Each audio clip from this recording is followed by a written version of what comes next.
integrating educational apps and digital programs into the classroom. The fears about the privacy and security of students' personal information are on the rise.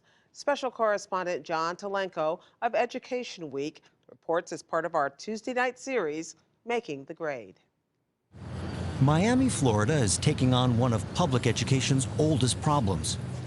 With so many students, how do you personalize instruction? One answer is with computers. At Miami's iPrep Academy, one-size-fits-all lessons are a thing of the past. We all started at the very beginning, and then some just took off. Nicole Rasmussen teaches math using innovative software. It's about 70% online, and it's a smart program, and so it checks, are they understanding, are they answering questions correctly right away, are they struggling, is it taking them a long time to answer questions, do they keep making mistakes?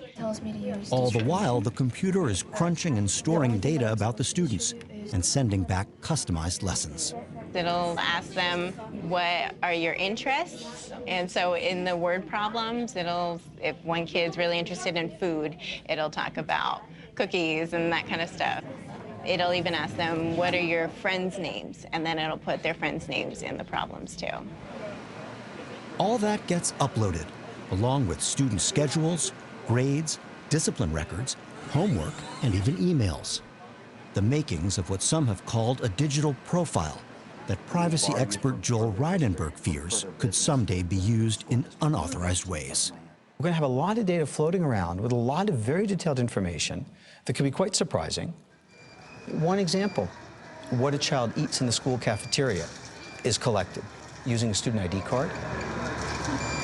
We can envision a day, for example, that a health insurance company wants to see what they ate when they were third graders to decide how they're going to underwrite insurance. Is it far-fetched? Could be. We don't know. Already, students' data has been misused. Google was recently sued for scanning students' email accounts in order to build advertising profiles. The tech giant has since stopped and pledged, along with 244 other companies, not to use student data for commercial purposes. But there are a whole lot more companies out there. I'm trying to protect my kids, and there's so much data collection that's going on right now that we're not even aware of. Suzette Lopez is a graphic designer who sends her children to Miami Public Schools. It's these third-party vendors that are what we're partnering with, that we're bringing them in, but then how much oversight really is there with these partners? Who's keeping an eye on that data? I think that's absolutely a legitimate concern, but I think responsible school systems that have the appropriate policies and safeguards, quite frankly, reduce that threat. To protect personal data, Miami Superintendent Alberto Carvalho requires that teachers and students use a web portal. All the apps and software inside have been vetted, and the companies must sign contracts that prohibit any unauthorized or commercial use of students' information. These rules are strictly enforced. I can tell you the penalties that we apply in Miami when private companies default on their contractual obligation, which is we bar them from future business with the school system. So far, the district says, the tech companies have stuck to the rules. But at iPrep, teachers say they go outside the portal to use unregulated apps every day, and they're not the only ones.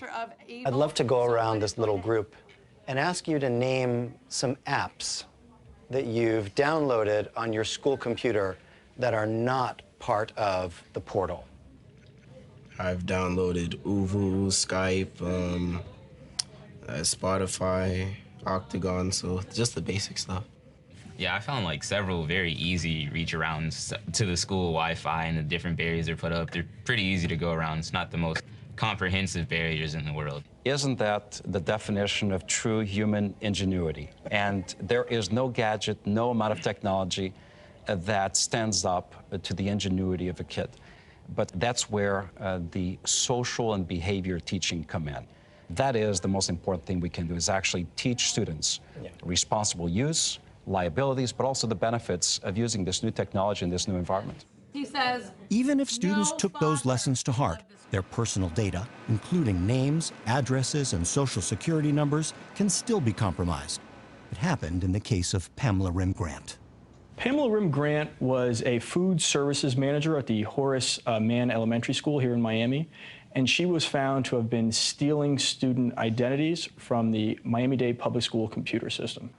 In 2014, Assistant U.S. Attorney Frank Matterall prosecuted Rim Grant for stealing Social Security numbers from 400 students and using them to file fraudulent tax returns. Exactly what did she have to do in order to walk away with a child's Social Security number?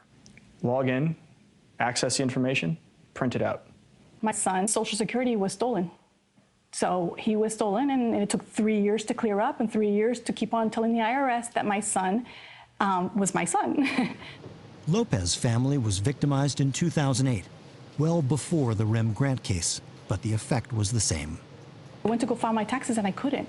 I'm extremely protective and I'm very careful about stuff. And for his number, which is not readily used, was shocking. Miami school officials say hackers on the outside have never successfully broken in and stolen student data. But the growing amount of sensitive information stored electronically has driven lawmakers in at least 15 states to restrict what companies can collect and mandate steps to protect it. That heightened security could put a damper on digital tools that personalize learning. In Miami, Florida, I'm John Tulenko of Education Week, reporting for the PBS NewsHour.